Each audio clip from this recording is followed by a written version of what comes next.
1989년 영국 어느 경찰서 안에서는 형사와 어느 사건의 목격자가 이야기를 하고 있었어요. 다행히 목격자는 범인의 머리 스타일과 생김새, 복장 등을 비교적 자세히 기억하고 있어서 몽타주는 쉽게 완성됐죠. 완성된 몽타주 속의 용의자는 어떻게 생겼을까요? 오랫동안 다듬지 않은 장발에 양볼은 패여 있을 정도로 마른 체형이었고, 덥수룩한 수염과 반팔 티셔츠에 짧은 반바지를 입고 있었는데요. 설명만 들어도 상당히 수상해 보이는 인상으로 느껴지죠. 경찰은 이 몽타주로 금방 사건을 해결할 수 있겠다는 확신을 가졌지만 범인은 끝내 잡히지 않았고 결국 미제 사건으로 수사를 종결할 수밖에 없었어요. 이렇게 사건은 잊혀졌고 20년이 지나게 됩니다. 자, 20년 뒤 과연 이 사건은 어떻게 됐을까요? 이번 시간엔 이 사건이 계속 미제 사건으로 남겨져 있는지 아니면 해결이 됐는지를 알아볼 텐데요. 내용이 궁금하시면 구독과 좋아요 부탁드립니다. 리틀 헤이븐이라는 곳이 있습니다. 영국 펜브룩셔에 있는데 해안가 풍경이 굉장히 좋기로 소문나 있어서 계절에 상관없이 관광객들이 자주 찾는 여행지죠. 특히 이곳을 많이 찾는 이유는 영국에서 가장 낮은 범죄율을 기록하는 곳이기 때문에 걱정 없이 여행 올 수 있는 안전한 지역이라는 이유도 있어요.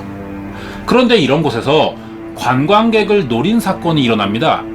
1989년 6월 리틀 헤이븐 경찰서로 신고 전화가 걸려왔어요.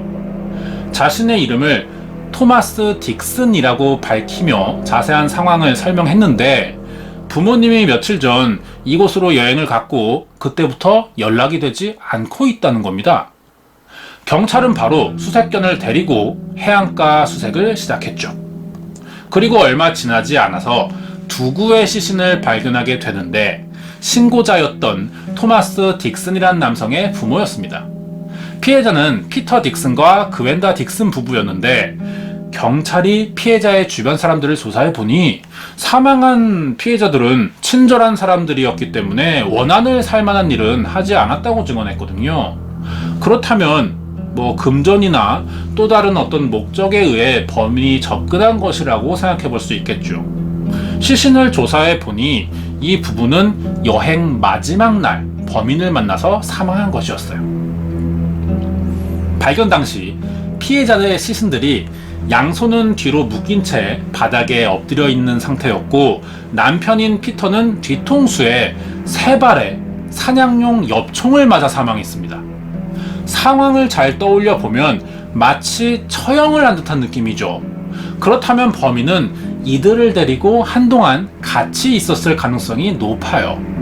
피해자들에게 뭔가를 더 얻어내려고 협박을 했거나 아니면 이런 상황을 충분히 즐기고 살해했겠죠. 소지품은 지갑이 사라져 있었고 아내인 그웬다는 옷이 벗겨져 있었는데 이건 성폭행을 당한 흔적이죠. 그리고 몸에 저항은이 많았어요. 아마 성폭행 당시 생겼던 것 같아요. 그리고 뒤통수에 역시 남편처럼 총을 맞아 사망했죠. 경찰은 이런 부검 결과를 토대로 범인은 피터를 먼저 살해한 뒤 그웬다에게 성폭행을 시도하다 거세게 저항하자 살해한 것으로 보인다는 발표를 합니다. 한눈에 봐도 단순 강도 살해라고는 볼 수 없었고 리틀 헤이븐이라는 지역 특성상 범죄율이 굉장히 낮은 곳이기 때문에 여기 경찰들은 이런 사건을 자주 접해보진 못했을 거예요. 수사 의지가 사라질 만큼 충격적인 사건이었었다고 합니다. 이 사건이 알려지자 리틀 헤이븐의 주민들은 잊고 있었던 4년 전 미제 사건 하나가 다시 떠올랐다고 하는데요. 1985년 크리스마스를 이틀 앞두고 있던 12월 23일 리틀 헤이븐 근처 농장에서 큰 화재가 발생한 적이 있었어요. 다행히 주민들이 빨리 발견해서 신고도 금방 됐고요. 불이 크게 번지진 않아서 전부 진압됩니다. 하지만 처음 불이 난 이 집에서 살던 헬렌과 리처드 토마스 부부가 사망했어요. 자, 그런데 이게 단순 화재가 아니었던 겁니다. 처음엔 질식사인 줄 알고 경찰이 출동했는데 현장에 와보니 시신 상태가 심상치 않았던 것이죠. 헬렌은 2층 방 안에서 두 손이 묶인 채 무릎을 꿇고 있었고요. 리처드는 카펫에 말린 채 발견됐는데 둘 다 머리에 사냥용 엽총을 맞은 흔적이 있었다는 겁니다. 경찰은 이 부부의 사망 원인과 현장 증거를 토대로 사건을 재구성해 봤어요.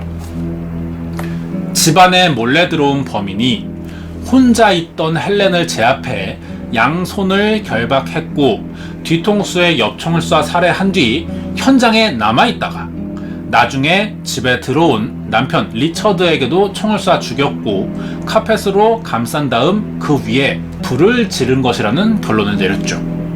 하지만 집안에 지문이나 족적이 남지 않아서 경찰이 끈질긴 수색을 해봤지만 결국 범인을 찾을 수 없었고 이 사건은 리틀 헤이븐 최초의 미제 사건이 됩니다.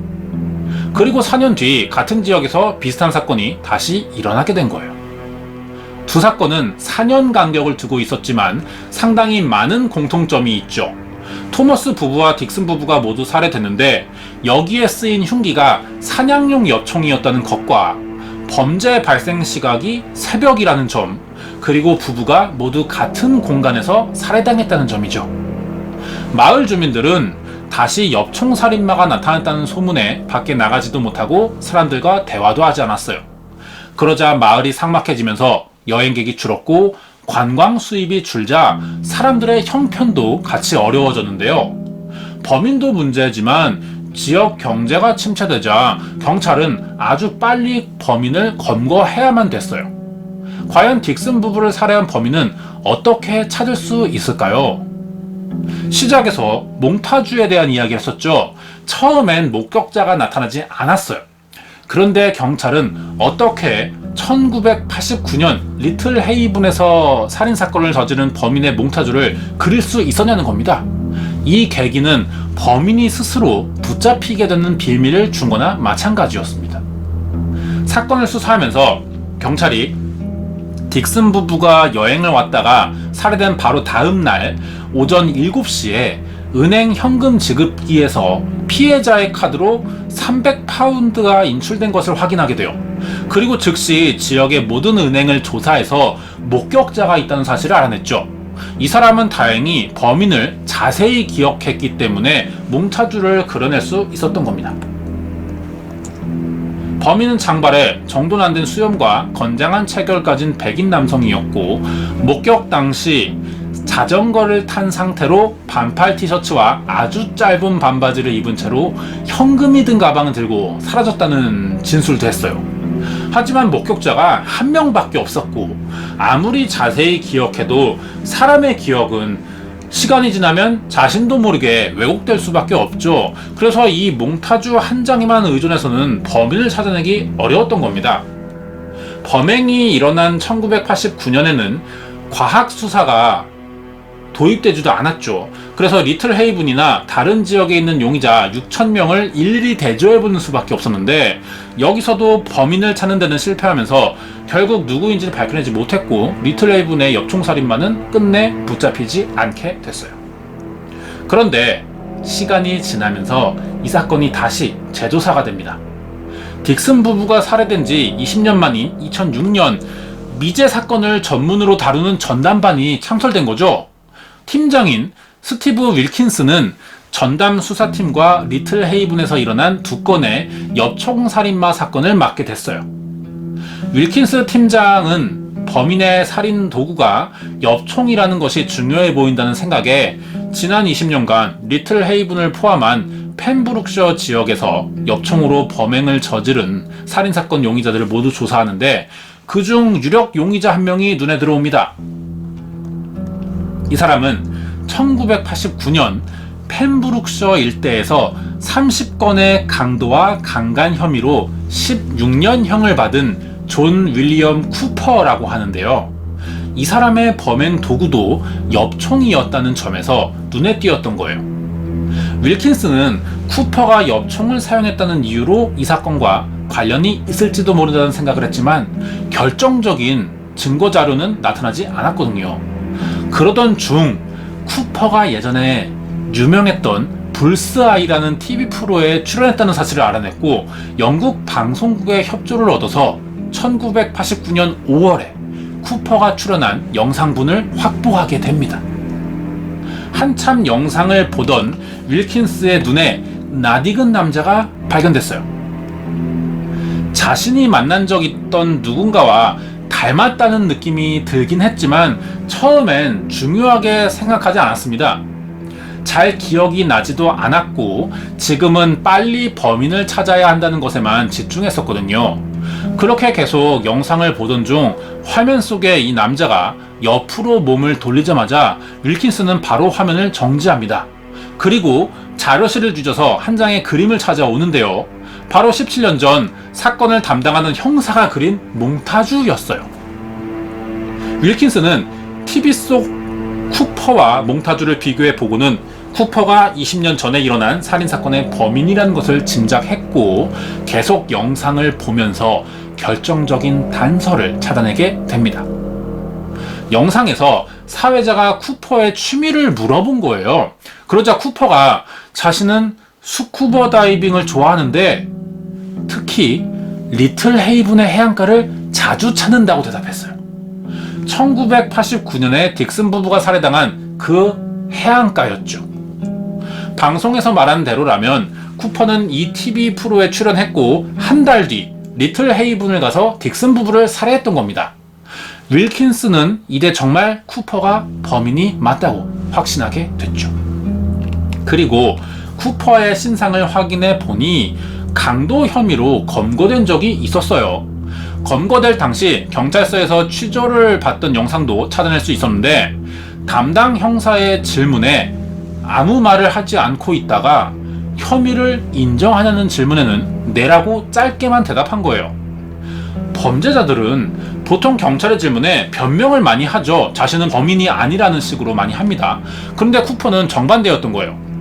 마치 강도죄를 인정하고 빨리 감옥에 들어가서 살인 혐의를 피하고 싶어하는 눈치처럼 보였던 거죠. 이런 상황도 변호사를 선임해서 어떻게든 무혐의나 무죄 판결을 받으려고 하는 게 보통인데 그런 기록은 없었거든요. 이 영상으로 윌킨스는 쿠퍼가 조사를 더 받는다면 자신의 다른 범행이 드러날까봐 강도 혐의만 받으려고 한다는 생각을 알아채게 됩니다. 그래서 자료실에 보관돼 있던 쿠퍼의 압수 물품 중 피해자의 것으로 보이는 유류품을 감식해서 당시 살인사건의 DNA와 비교해 본다면 혐의를 입증할 수 있겠다는 생각도 했어요. 그런데 문제가 이미 너무 기간이 지났기 때문에 유전자 검사를 시도해도 성공하기 힘든 상태였죠. 하지만 끈질기게 사건에 매달리면서 2년 뒤인 2008년 쿠퍼에게 압수한 물건 중 피해자의 DNA를 발견하게 됩니다. 쿠퍼가 사용한 엽총과 집에서는 압수한 반바지가 하나 발견됐는데 여기서 피터 딕슨의 DNA와 1985년 범행 당시 착용했던 장갑에서 리처드 토마스의 DNA가 나온 거예요. 2010년이 돼서야 혐의가 입증되자 윌킨스는 범인에게 증거물을 보여주면서 범행 사실을 추궁했더니 쿠퍼는 오히려 신경질 내면서 자신은 결백하다는 주장을 했죠. 하지만 살인을 저지르던 1985년, 1989년과 다르게 과학수사는 상상 이상으로 발전해 있었고 쿠퍼가 가지고 있던 물건들은 범인을 정확히 가리키고 있었죠. 발뺌할 수 없는 증거물들이었어요. 20년 만에 미제 사건이 해결되는 순간이었죠. 결국 2011년 재판에서 쿠퍼가 2건의 살인과 강간, 5건의 강도 혐의를 모두 인정받았고요. 가석방 없는 무기징역을 선고받게 됩니다. 영국은 사형제 폐지 국가라 최고형을 받은 거죠. 지금도 감옥에 수감돼 있고요. 사건이 일어나던 당시 목격자가 범인을 자세하게 기억했고 담당 형사가 몽타주를 그려뒀기 때문에 현대에 와서 더 정확해진 수사기법으로 범인을 검거할 수 있었던 사건이었어요. 준비한 내용이 여기까지입니다. 이번 사건은 한 장의 몽타주와 형사의 예리한 눈썰미로 미제 사건을 해결한 리틀 헤이븐의 엽총살인마 존 윌리엄 쿠퍼 살인사건이었습니다. 사건 내용이 영화 시나리오 같죠? 20년 전에 사건을 담당한 형사가 몽타주를 그려뒀고 그게 보관돼 있다가 20년 후에 다른 형사가 예전 자료를 이용해서 범인을 검거할 수 있었던 거죠. 1989년에 경찰은 기존 살인 용의자들로만 대조해 보느라 강도 혐의로만 체포된 적이 있는 쿠퍼를 찾을 수가 없었는데 그럴 수밖에 없죠. 강도 혐의로 취조할 때 쿠퍼에게 살인사건의 범인이라는 것을 입증할 수 있는 어떤 근거나 증거가 없었기 때문이고 과학수사도 없었기 때문에 뭐 DNA나 프로파일링 이런 개념 자체가 없죠. 그런데 특이한 거는 범인들이 보통은 범행에 쓴 물건을 없애고 싶어 한단 말이에요. 그런데 쿠퍼는 사용한 물건들을 그대로 다 집에 보관하고 있었어요. 그래서 교묘하게 오히려 경찰의 수사망을 빠져나갈 수 있었던 것 같아요. 자신은 강도 혐의로만 감옥에 들어갈 테니 증거인멸을 하지 않아도 된다는 생각에 피해자의 유류품이나 범행 도구를 숨길 이유가 없다고 생각한 것 같아요. 하지만 지금 수사기법의 발전으로 미제 사건들이 풀리고 있는데 그중 한 케이스였던 것 같아요. 그 당시 수사 자료가 검거에 도움이 된 건 사실이죠. 경찰이 신고 즉시 피해자를 빠르게 찾아냈고 도난된 카드에서 현금이 인출됐다는 사실을 알아내지 못했다면 목격자도 만나지 못했을 것이고 이상하게 보이긴 하지만 지금은 그 몽타주도 나오지 않았겠죠. 범인을 바로 검거하는 데는 실패해서 미제 사건이었었지만 시간이 흘러서 수사기법이 발달했고 미제 사건 전담반이 생기면서 담당 형사의 끈질긴 수사가 있어서 영원히 풀리지 않았을 것 같았던 사건이 해결된 겁니다. 다음 주 예고할 차례인데요. 국내 사건 될 것 같아요. 연쇄살인마에 관한 이야기가 될 것 같은데 제 채널 구독자분들은 연쇄살인범에 관련된 이야기를 더 선호하는 경향이 있는 것 같아요. 아마 20살 이상 성인이라면 우리나라에서 이 사람의 이름을 모르진 않을 것 같습니다. 자신을 유영철의 스승이라고 했는데요. 벌써부터 특이하죠. 유영철의 범행 동기로는 불우한 가정 환경을 겪으면서 부유층에 대한 분노를 느끼고 있었다고는 말했어요. 실질적으로는 노인이나 여성들 위주로 살해했지만 아마도 이것이 이혼으로 인한 여성에 대한 증오심 등이 범행의 동기가 됐다고 현재는 분석돼 있는데 이 정남규의 경우를 보면 첫 범행부터 자신의 어떤 쾌락만을 위해 살인을 했다고 되어 있거든요. 그 당시에 사이코패스 등의 반사회적 성향을 가진 범인들이 저지른 사건, 이런 개념이 전혀 없던 때라서 사람들이 이 범인의 말을 듣고는 쾌락만을 위해 살인을 했다 이런 말 듣고 굉장히 경악을 하기도 했어요. 정남규는 범행 전부터 CCTV가 설치되지 않은 으슥한 동네나 사회적 약자들이 많이 사는 곳을 범행 대상으로 정했고요. CCTV에 잡히지 않기 위해서 일부러 대중교통을 타지도 않았고 수십 킬로미터를 걸어 다니기도 했어요. 현장에서 자신을 발견해도 쉽게 도주할 수 있도록 만약의 상황을 대비해서 식단 관리, 체중 관리, 운동도 했습니다. 자기가 저지른 사건 기사를 모으기도 했고요. 완전 범죄를 목표로 했기 때문에 과학수사나 관련 잡지 이런 책들도 굉장히 많이 읽었고 체포당하기 직전까지 CSI 과학수사대 이런 드라마도 챙겨봤고 다른 연쇄살인범들과는 다르게 체계적인 범행 계획을 세웠고 수법을 사용했죠. 보통의 연쇄살인마, 사이코패스들은 상당히 허술한 면을 많이 보여줍니다. 일반인의 상식으로도 납득되지 않을 만큼의 왜 이렇게 하지? 이러면 붙잡힐 텐데 싶을 정도의 행동들을 많이 보여주거든요. 정남규는 달랐어요. 우리나라 역사상 역대 최악의 연쇄살인마로 기록되어 있는 사람이고 당시 범인과 대화하던 프로파일러도 정남규의 자백 과정에서 자신을 프로파일링하는 기사와 프로파일러의 신상 정보까지 알아냈었거든요. 그런 사실에 굉장히 두려움을 느끼기도 했다는데요. 범죄자라는 한 단어로만 표현하기에는 뭔가 더 복잡한 사람처럼 보이는 것도 사실이에요. 이러한 점에 대한 이야기를 다음 주에 할 것 같은데 다음 주 미스터리 사건은 기대되시죠? 국내 최악의 연쇄살인범이라고 불리는 정남규에 대해서 알아보도록 하겠습니다.